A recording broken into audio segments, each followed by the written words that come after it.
Assalamu alayka ya Rasulullah. Assalamu alayka ya Habibi, ya Nabi Allah, ya Rasulullah. Innal hamdalillah nahmaduhu wa nasta'inuhu wa nastaghfiruh wa na'udzu billahi min syururi anfusina wa min sayyiati a'malina. May yahdihillahu fala mudhillalah wa may yudlil fala hadiyalah. Asyhadu an la ilaha illallah wahdahu la syarikalah wa asyhadu anna Muhammadan abduhu wa rasuluhu la nabiyya ba'dah. Allahumma salli wa sallim ala nabiyyina Muhammadin wa ala alihi wa ashabihi wa man tabi'ahum bi ihsanin ila yaumiddin. Amma ba'du. Alhamdulillah, jamaah yang dimuliakan oleh Allah Subhanahu wa taala, kembali tiada bosan dan jemunya kita untuk senantiasa memanjatkan rasa syukur kita atas limpahan nikmat, limpahan karunia yang Allah limpahkan kepada kita.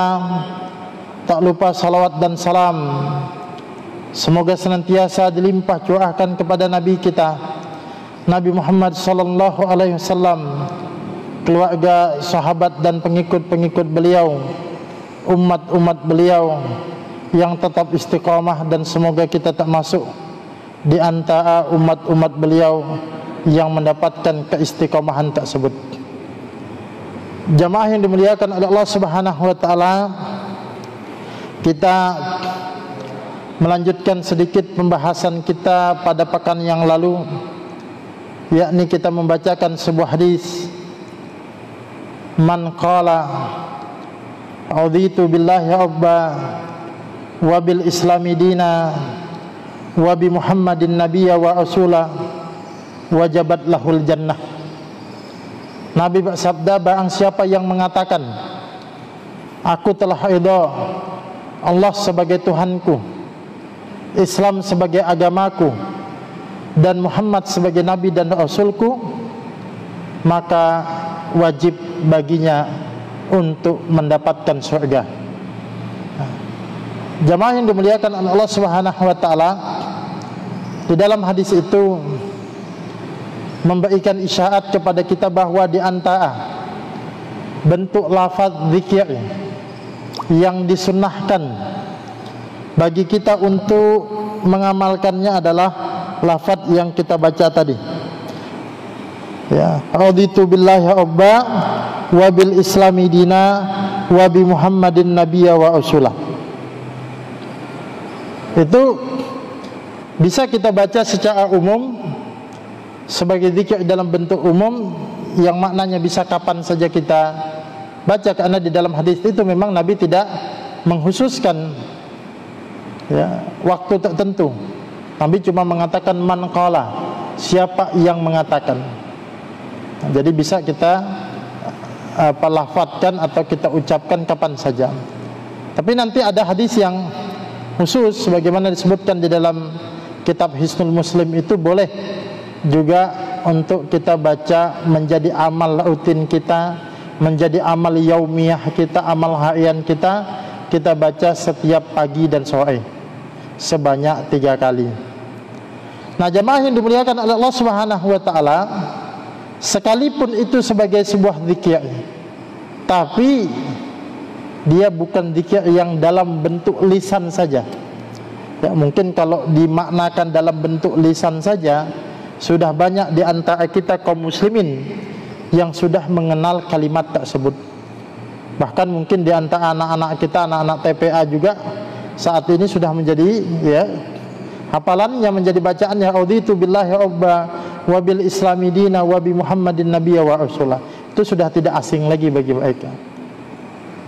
Akan tetapi ada substansi. Ini bukan sebatas ucapan, tapi lebih daripada itu, hendaknya ketiga hal ini betul-betul kita hayati, dan betul-betul kita jiwai.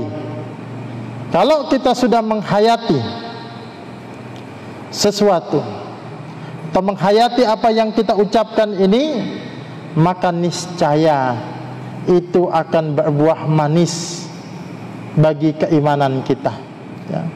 Makanya di dalam hadis ayat Imam Muslim yang sekilas juga sempat kita bacakan pada pekan yang lalu itu, ya, hadis ayat Imam Muslim ini Nabi bersabda, "Dzaqa ta'mal iman, man radiya billahi rabba, wa bil islami dina, wa bi Muhammadin rasulah." Kata Nabi akan merasakan nikmatnya iman. Nabi tidak lagi menjelaskan ini sebagai sebuah ungkapan zikir. Dia sebagai ungkapan zikir sudah kita sebutkan di dalam hadis yang sebelumnya. Tapi Nabi mengatakan dzaqa ta'mal iman, akan merasakan nikmatnya iman. Siapa yang akan merasakan nikmatnya itu? Man radiya billahi rabba. Siapa saja yang ridha Allah sebagai Tuhannya. Artinya ini bukan semata-mata mengatakan raditu billahi rabba, bukan semata-mata lisannya mengucapkan aku ridha Allah sebagai Tuhanku, tapi betul-betul man radiya billahi rabba. Siapa yang di dalam hatinya itu ridha Allah sebagai Tuhannya, wabil islami dina, dan dia ridha Islam sebagai agamanya, wabi Muhammadin rasulah, dan dia ridha Nabi Muhammad itu sebagai rasulnya, maka dzaqa ta'mal iman, dia akan merasakan nikmatnya iman. Nah, jemaah yang dimuliakan oleh Allah Subhanahu wa taala, kalau betul-betul kita sudah ridha Allah sebagai Tuhan, ridha Allah sebagai Islam sebagai agama kita, Nabi Muhammad sebagai rasul kita, pasti berdasarkan sabda Nabi ini, dzaqa ta'mal iman, akan merasakan nikmatnya iman. Lalu kalau kemudian di dalam kehidupan kita kok sepertinya berislam, beriman, menyandang status sebagai muslim ini kok kayak tidak nikmat, Pak. Padahal kan Nabi mengatakan dzaqa ta'mal iman, akan merasakan nikmatnya iman. Dan kalau kita lihat juga di dalam ayat Al-Quran, firman Allah Subhanahu wa ta'ala di dalam surah Al-Maidah ayat yang ketiga, di situ dikatakan al-yauma akmaltu lakum dinakum wa atmamtu alaikum ni'mati wa raditu lakumul islam madinah. Pada hari ini, kata Allah, telah aku sempurnakan untuk kalian agama kalian, dan telah aku cukupkan kepada kalian nikmatku, dan telah aku ridhai Islam itu jadi agama bagi kalian. Di sini Islam itu disebut sebagai nikmat, wa atmamtu alaikum nikmati, dan aku sempurnakan, aku cukupkan untuk kalian nikmatku. Jadi Islam itu nikmat, ya. Sama di dalam hadis tadi juga, dzaqa ta'mal iman, akan merasakan manisnya iman. Cuma mungkin ada di antara kita, ada di antara kaum muslimin yang KTP-nya itu jelas Islamnya, identitasnya Islam, bahkan juga mungkin melaksanakan ibadah, tapi dia kok merasa gelisah, berislam itu tidak nikmat. Atau dia menyandang status sebagai muslim, tapi kok sepertinya anti Islam. Kan aneh ini, ada muslim tapi anti Islam. Sebenarnya tidak aneh. Di zaman Nabi juga ada orang beragama Islam tapi kok tidak senang, ya, kalau Islam itu mendapatkan kebaikan. Di zaman Nabi ada juga muslim yang model begitu. Di zaman Nabi itu disebut muslim model begitu munafik. Nah, itu sebutannya. Ya. Nah, ketika kita sudah beragama, sudah menyandang status sebagai muslim, tapi kok masih belum nyaman di dalam Islam, kok kayaknya belum puas kita dengan Islam ini, maka kita patut muhasabah. Kita patut kemudian evaluasi. Mungkin ada yang salah di dalam proses beragama kita.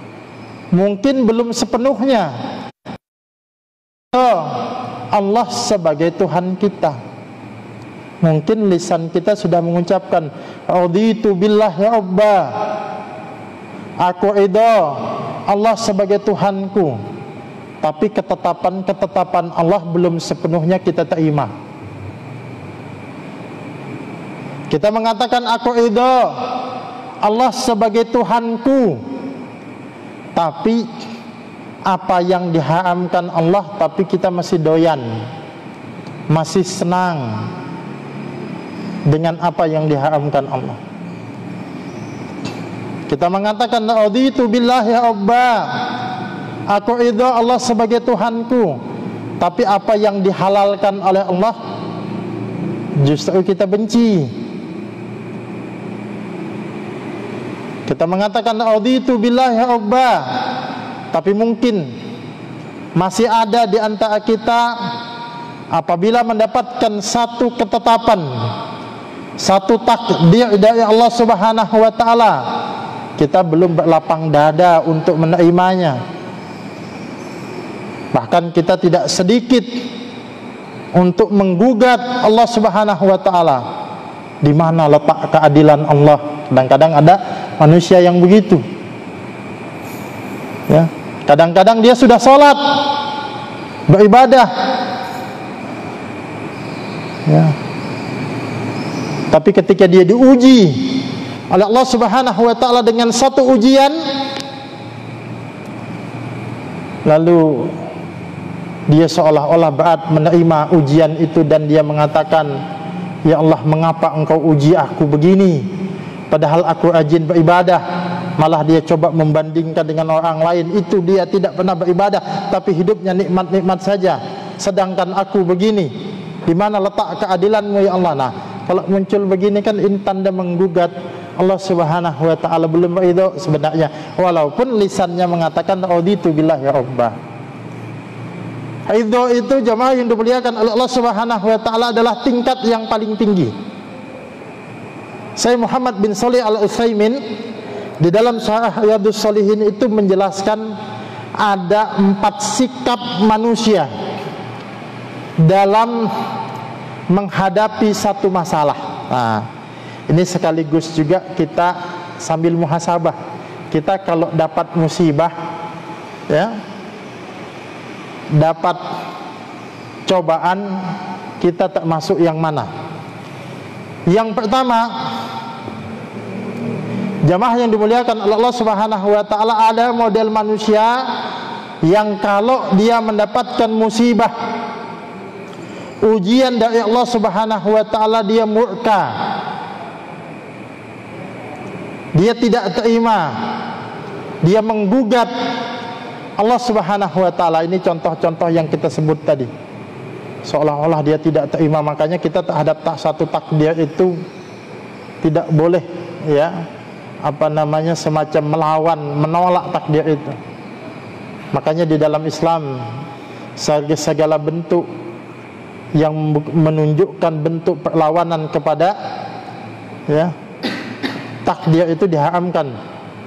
Contoh, ketika ada anggota keluarga yang meninggal, kita bersedih wajar, meneteskan air mata manusiawi, tapi ada yang dilarang, yaitu niyahah, menampak-nampak pipi, merobek-obek baju, atau menjambak-jambak seperti orang tidak terima, itu haram hukumnya. Itu niyahah, dan itu kebiasaan orang jahiliyah. Yang Nabi menyebut kebiasaan jahiliyah itu masih ada pada diri umat Islam, itu tidak boleh. Tapi sebatas menunjukkan kesedihan, ya, tapi berusaha untuk menahan di dalam hati kita, maka ini tidak mengapa. Ya. Nah, itu bentuk yang pertama. Ya, ini bentuk orang yang murka, bentuk orang yang tidak terima. Makanya kita kalau mendapatkan satu musibah sudah terjadi, ya qada Allah. Ini takdirnya Allah Subhanahu wa taala. Enggak usah kita berandai-andai.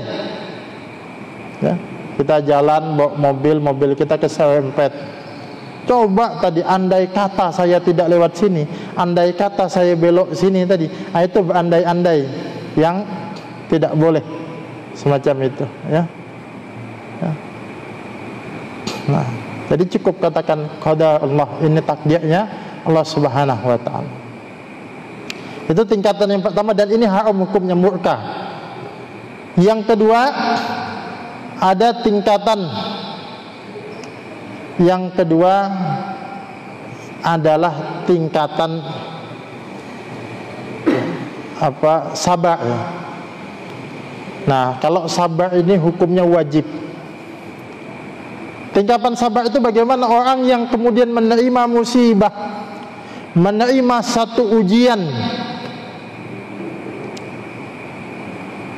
berat memang ujian itu, tapi dia menahan lisannya, dia menahan hatinya untuk tidak berburuk sangka kepada Allah Subhanahu wa taala. Dia menahan tindakan-tindakannya supaya tidak melakukan sesuatu yang dilarang oleh Allah. Makanya as-sabru, sabar itu maknanya adalah menahan diri. Ya. Kita dapat musibah berat, cuma kita tahan, kita coba untuk menerima, itu sabar. Berat di dalam hatinya, cuma diterima. Kalau murka tadi menolak, nah, ini hukumnya wajib. Kalau murka tadi hukumnya haram. Yang ketiga, ada tipe manusia, nah, tingkatan ketiga ini ridho. Ridho ini di atasnya sabar, Pak. Kalau sabar tadi berat hatinya, tapi dia terima, ya. Dia tidak mengucapkan sesuatu yang tidak baik, dia tidak berburuk sangka kepada Allah, dia tidak melakukan sesuatu yang diharamkan oleh Allah, itu sabar. Nah, tingkatan yang ridho itu puas, lapang dada, dia terima. Berat tapi dia terima dengan, ya, lapang dada, itu ridho. Tapi ada tingkatan keempat, ini tingkatan yang hebat, yakni tingkatan para wali Allah. Inilah para sahabat, inilah para nabi yang mereka kalau mendapat musibah, mendapatkan ujian dari Allah Subhanahu wa taala, justru mereka bersyukur. Sebab apa? Mereka meyakini di balik musibah itu pasti ada kebaikan. Di balik musibah itu pasti ada hikmahnya. Dan tidaklah musibah menimpa seorang muslim kecuali akan menjadi penggugur dosa baginya. Hatta sampai pun kalau kita berjalan lalu tertusuk duri kaki kita dan kita bersabar kepada Allah Subhanahu wa taala, maka rasa sakit yang kita alami itu menjadi sebab dihapuskannya dosa-dosa kita. Makanya orang-orang soleh kalau mendapatkan musibah, dia bersyukur. Ini tingkatan para ulama, tingkatan orang-orang soleh. Nah, kita seminimal-minimalnya sabar. Lebih bagus lagi ridho, apalagi bisa bersyukur. Tapi jangan sampai kita murka dengan ketetapan Allah Subhanahu wa taala.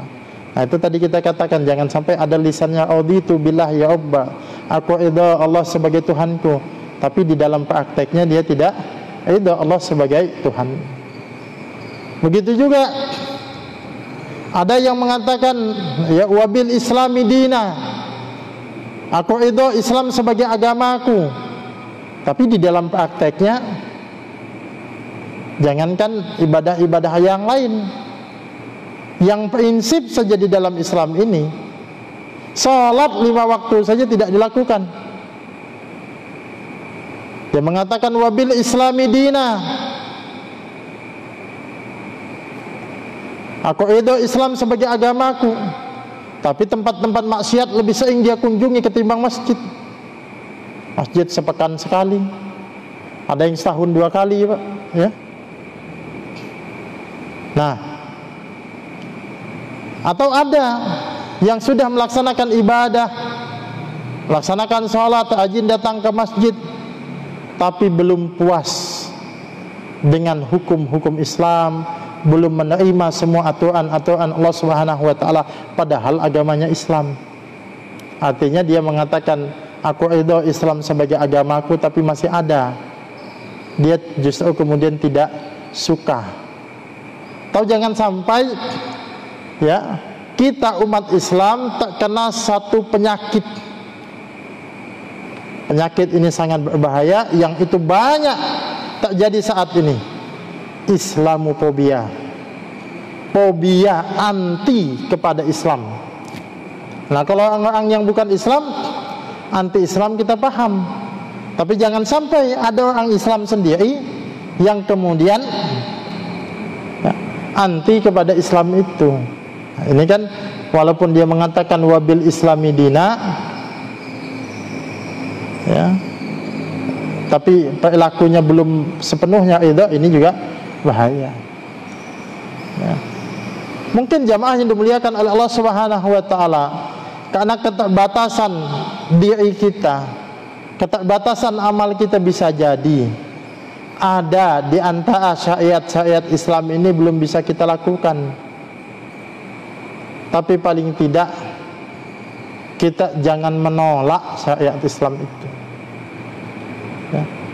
Misalnya kita belum sanggup mengamalkan sesuatu, tapi paling tidak kita jangan membenci sesuatu itu. Yang ketiga adalah, situ dikatakan wabi Muhammadin Rasulullah, dan aku ridho, ya, Nabi Muhammad itu sebagai Rasul. Siapa yang ridho Allah, siapa yang ridho Nabi Muhammad sebagai Rasulnya, maka dia itu termasuk yang diantara merasakan manisnya iman. Tapi jamaah yang dimuliakan oleh Allah Subhanahu wa taala, bagaimana mungkin dia mengatakan ridho Nabi Muhammad sebagai Rasulnya, tapi di dalam praktek kehidupannya saja dia jauh dari sunnah Nabi Sallallahu Alaihi Wasallam. Dia enggan mempelajari wasiat-wasiat Rasulullah. Dia enggan untuk membaca hadis-hadis Rasulullah. Bahkan tidak mau mendengarkan pengajian yang di dalamnya disampaikan wasiat-wasiat Rasulullah. Nah, ini ya ungkapan-ungkapan yang di lisan saja. Nah, maka oleh sebab itu apa yang kita sampaikan tadi, jamaah yang dimuliakan oleh Allah Subhanahu wa taala, sesungguhnya telah disampaikan oleh Imam An-Nawawi. Jadi Imam An-Nawawi salah seorang ulama besar dari mazhab Syafi'i. Beliau itu pernah menjelaskan hadis yang kita baca tadi, ya. Dzaqata mal iman man radiya billahi rabba wa bil islami dina wa bi Muhammadin rasulah. Itu hadis riwayat Muslim. Aku ridho akan merasakan manisnya iman. Siapa yang ridho Allah sebagai Tuhannya, ridho Islam sebagai agamanya, dan ridho Nabi Muhammad sebagai Rasulnya, itu akan merasakan manisnya iman. Nah, Imam Nawawi membuat penjelasan kan hadis riwayat Imam Muslim. Kalau kita baca di dalam Sahih Muslim itu, dia selain bab, judul bab, nanti sanad-sanad hadis, lalu isi hadis, tapi tidak kita mendapatkan penjelasan tentang hadis itu. Nanti datang ulama kemudian, ulama belakangan setelah Imam Muslim itu yang menulis penjelasan makna kandungan hadis itu, ya. Nah, salah satu yang menulis penjelasan daripada hadis riwayat Imam Muslim itu adalah Imam An-Nawawi. Kalau hadis riwayat Imam Bukhari, kan ada juga kita baca itu hadis riwayat Imam Bukhari. Nah, itu yang menulis penjelasannya Ibnu Hajar Al-Asqalani. Itu salah satu yang menulisnya. Nah, Imam Nawawi ketika menjelaskan hadis yang kita baca tadi, kata beliau, "Raditu bisyai' qana'tu bihi waqtafaitu bihi walam atlub ma'ahu. Aku ridho pada sesuatu, kan auditu billahi rabba. Auditu apa maksudnya? Ridho kepada sesuatu itu, kata Imam Nawawi mengatakan aku merasa puas. Maknanya ridho itu adalah aku merasa puas dan cukup dengannya, dan tidak lagi mencari yang lain sesudah memilikinya. Yang namanya ridho itu kita puas, cukup, dan kita tidak butuh yang lain, itu namanya ridho. Ya. Makanya kemudian beliau melanjutkan, maksud hadis di atas adalah tidak berharap kepada selain Allah dan tidak berjalan pada jalan selain Islam, dan tidak menempuh sesuatu kecuali yang sesuai dengan syariat Nabi Muhammad. Tidak diragukan lagi, siapa yang semuanya ini telah menjadi sifatnya, maka sungguh manisnya iman telah merasap ke dalam hatinya, dan dia pun merasakan nikmatnya iman. Nah, jadi yang dimaksud kata Imam Nawawi merasa cukup, merasa puas, tidak butuh yang lain.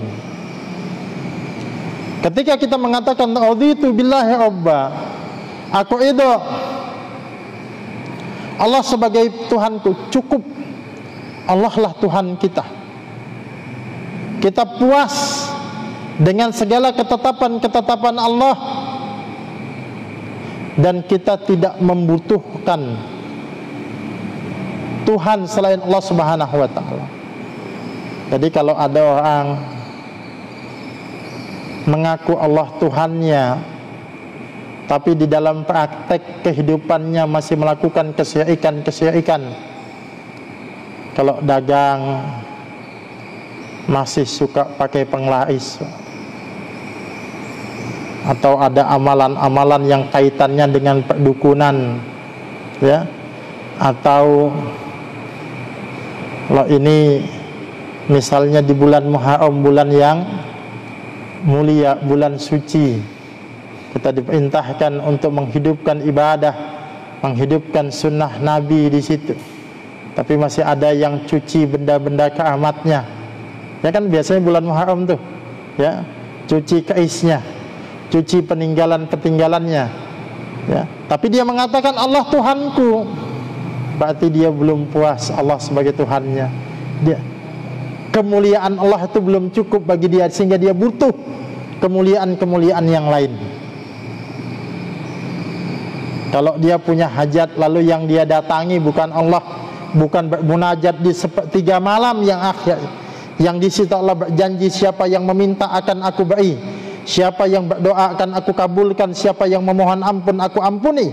Tapi justru ketika ada hajat, yang dia datangi itu kuburan, yang dia tak datangi itu kemudian nanti tempat-tempat, ya, meminta-minta tempat pemujaan, maka tidak ada maknanya ketika dia mengucapkan iyyaka na'budu wa iyyaka nasta'in. Padahal iyyaka na'budu wa iyyaka nasta'in itu, kita lihat terjemahan saja maknanya jelas, hanya kepadamu kami menyembah dan hanya kepadamu kami memohon pertolongan. Kalau sudah ada hanya, yaitu bahasa sederhananya, iyyaka, hanya kepadamu. Dalam bahasa Indonesia pun kalau sudah dikatakan hanya, tidak ada yang lain. Kalau saya katakan minuman ini hanya air putih, maka tidak ada minuman lain. Kalau saya katakan HP saya hanya satu, ya berarti hanya satu ini, tidak ada yang lain. Ketika kita mengatakan hanya kepadamu kami meminta pertolongan, hanya kepadamu kami ini berdoa, berarti hanya kepada Allah, tidak berdoa kepada yang lain.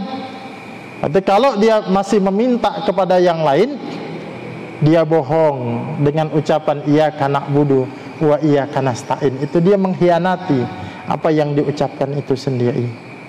Nah, itu maknanya raditu billahi rabba. Kita merasa cukup, merasa puas dan tidak butuh selain Allah Subhanahu wa ta'ala. Kita berdoa hanya kepada Allah, kita memohon hanya kepada Allah Subhanahu wa ta'ala, dan kita beribadah juga hanya kepada Allah Subhanahu wa taala. Kalau dia ingin mempersembahkan sesuatu, persembahan terbaiknya. Kalau di dalam syariat agama kita ada hewan kurban, dia niatkan hanya untuk Allah. Dia tidak melakukan kurban-kurban untuk lain. Apa contohnya kurban-kurban untuk lain? Ketika buka lahan untuk perkebunan, pertambangan, dia tidak potong sapi, lalu kemudian sapi itu kepalanya ditanam, katanya supaya jin-jin sekitar sini itu tidak mengganggu, atau ada proyek-proyek yang apa, proyek jembatan dan lain sebagainya. Ya, dia tidak melakukan sesaji-sesaji itu. Kalau dia masih melakukan sesaji-sesaji itu, berarti dia tidak cukup. Ya, kurban hanya untuk Allah, dia butuh kurban yang lain. Berarti dia belum raditu billahi rabba, sekalipun dia mengatakan aku ridho Allah sebagai Tuhanku, tapi prakteknya tidak. Nah, begitu pula jamaah yang dimuliakan oleh Allah Subhanahu wa taala, ketika dia mengatakan wabil islami dina, dan aku ridho Islam sebagai agamaku, maksudnya dia tidak menempuh suatu jalan kecuali hanya jalan Islam. Ya. Dia merasa puas, ya, merasa puas diatur dengan aturan Islam. Tidak ada kemudian apa di dalam hatinya itu perasaan, istilah orang tuh ngedumel, perasaan kemudian merasa berat. Sebab kalau dia merasa berat dengan aturan-aturan Islam ini, berarti dia belum puas dengan Islam itu, dan itu cirinya orang munafik. Ya. Di dalam surah An-Nisa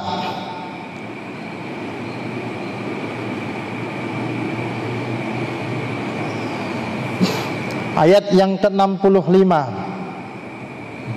di situ Allah Subhanahu wa taala menyebutkan, fala wa rabbika la yu'minuna hatta yuhaqqimuka fima sajara bainahum thumma la yajidu fi anfusihim harajan mimma qadaita wa yusallimu taslima. Maka demi Tuhanmu, mereka pada hakikatnya tidak beriman hingga mereka menjadikan kamu hakim dalam perkara yang mereka perselisihkan, kemudian mereka tidak merasa keberatan dalam hati mereka terhadap putusan yang kamu berikan, dan mereka menerima dengan sepenuhnya. Ini nanti ya, kalau kita baca sejarahnya, kaitan dengan ketika Nabi menetapkan satu keputusan berdasarkan hukum Islam, lalu ada pihak-pihak yang merasa keberatan dengan keputusan Nabi, maka Allah mengatakan demi Allah hakikatnya mereka itu tidak beriman. Mereka mengaku Islam, mengaku beriman, tapi kok tidak puas dengan aturan Islam, malah kemudian menggugat, kenapa sih yang ini dihalalkan, kenapa yang ini diharamkan, kenapa yang haram ini tidak halal saja, kenapa yang halal ini tidak diharamkan saja. Nah, padahal ya sudahlah, apa yang halal kita terima, apa yang haram kita jauhi, sesimpel itu. Menjadi seorang muslim itu merasa puas, merasa cukup, tidak butuh aturan-aturan lain. Ya. Nah, makanya tadi kita juga sempat menyinggung, jamaah yang dimuliakan oleh Allah Subhanahu wa taala, sempat menyinggung bahwa Islam itu nikmat. Tapi kenapa kadang kita tidak nikmat? Nah, analogi sederhana saya, ya, analogi sederhana saya adalah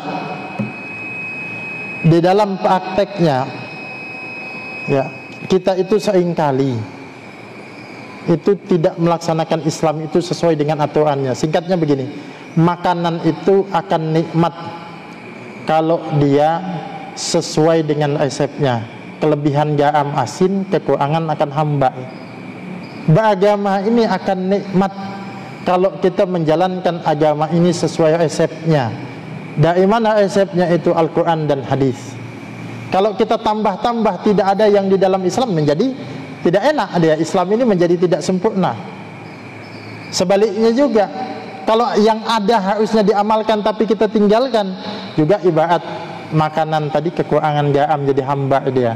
Nah, maka laksanakanlah Islam sesuai dengan aturan-aturannya, sesuai dengan ya ketetapan-ketetapan.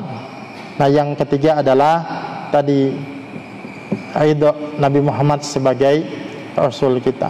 Kita melaksanakan sunnah-sunnah beliau. Mungkin itu jamaah yang dimuliakan oleh Allah Subhanahu wa taala. Mudah-mudahan ada manfaatnya dan mudah-mudahan ini memberikan kekuatan dan keteguhan kita di dalam berislam. Kita berdoa semoga kita diistiqomahkan di dalam Islam ini sampai akhir hayat kita, dan kelak kita dimasukkan di dalam jannah, di dalam surganya Allah Subhanahu wa taala. Amin ya rabbal alamin. Sekian, assalamualaikum warahmatullahi wabarakatuh. Gabunglah bersama gerakan Infak Peduli Dakwah. Hanya dengan mendonasikan dana Anda sebesar Rp50.000 setiap bulan, berarti Anda telah membantu syiar dakwah Islam hingga ke berbagai wilayah pedalaman Kalimantan Timur. Karena dakwah tak harus ceramah. Kirim SMS atau WA Anda, ketik GIP Dakwah, kirim ke 0811 586 1331.